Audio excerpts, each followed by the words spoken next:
evening po mga kababayan, ma'am sir. This is Jam, the Filipino channel lang niya pong lingkod. So today is December 11, 2025.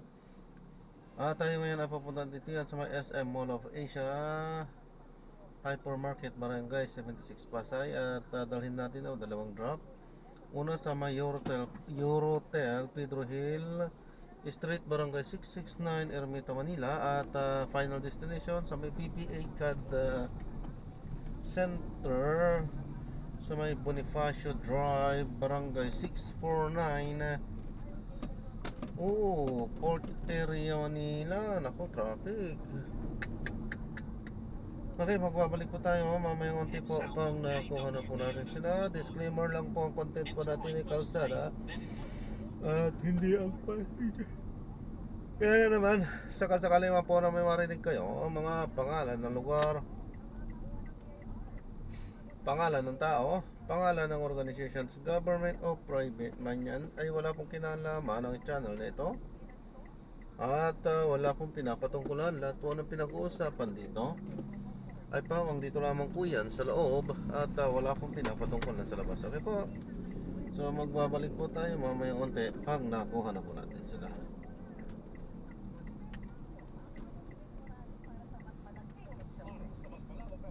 Nakikinig tayo ng mga nagbabagong balita at mga talakayan.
Nananawagan ng tulong di ba?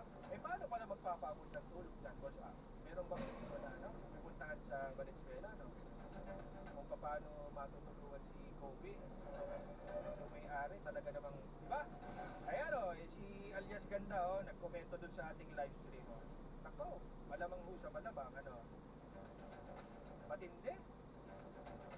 Nakakainit talaga ng ulo yan. Lalo na sa mga dog lover, sa may mga alaga simula ng pagkabata. Kaya ako nga nung bata, nabundol yung aking aso. Puti-puti yun.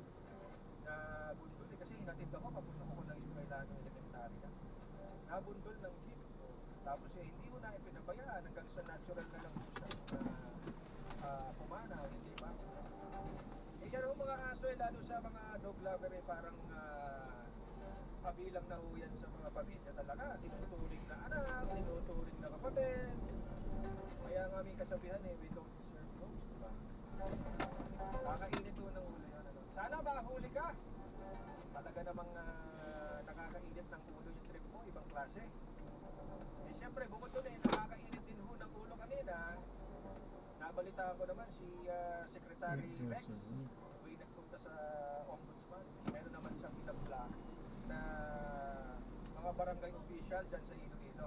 Speaking of, ito na, idedetalye ko na kasama ng mga balita sa nakalipas na oras. Jeff Camaras at Marcy Panyero sa Hot Report.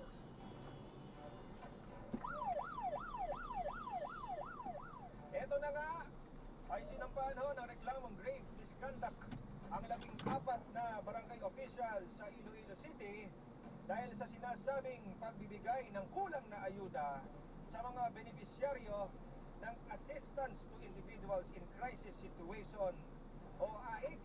Kita nyo ulitin ko ako anong benepisyaryo sila. Assistance to Individuals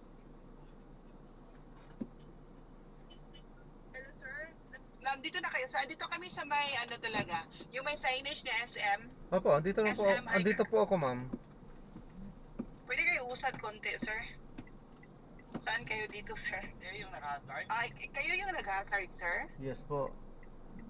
Tara lang, ha? Dara.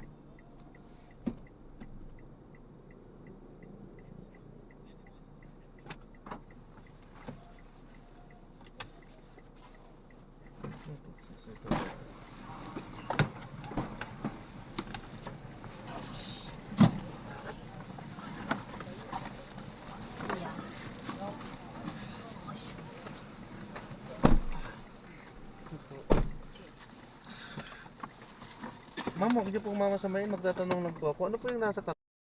Ayun, so na-drop na natin sila, di tayo nakapag-play. Aha. Pa-traffic pa rin. So, alam naman na natin ang dahilan kung bakit di tayo nakakapag-play. Ano po? Nababanas man tayo, naiinis. Dahil siyempre namumunan tayo pero wala tayong magawa. Kasama talaga sa hanap buhay yan. Kasama talaga sa buhay natin yan. Okay, so yan, maraming salamat po sa panonood. Hanggang sa muli, ingat. God bless. Paalam po muna. Pansamantala tayo ay gagawa na ng ibang video sa ating susunod na mission. Paalam po. So this is John Parenda, Pilipino Channel. Akin niyo po kami po. Paalam po.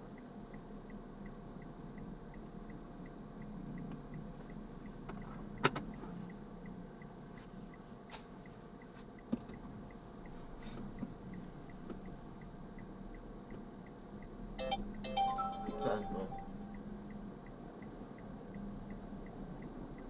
BIR Intramuros. BIR ano? Ay, tama. BIR Intramuros. Ganyan yung BIR.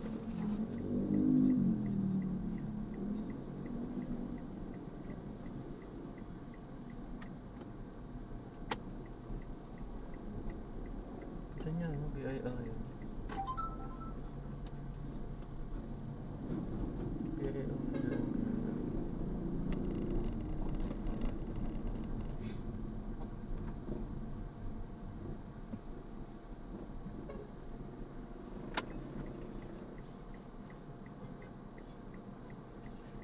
Pangit na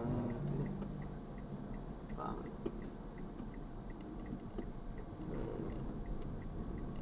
Nahihirapan ng ano. Ay, so maraming salamat po sa panonood hanggang sa muli. Ingat. God bless. Paalam po.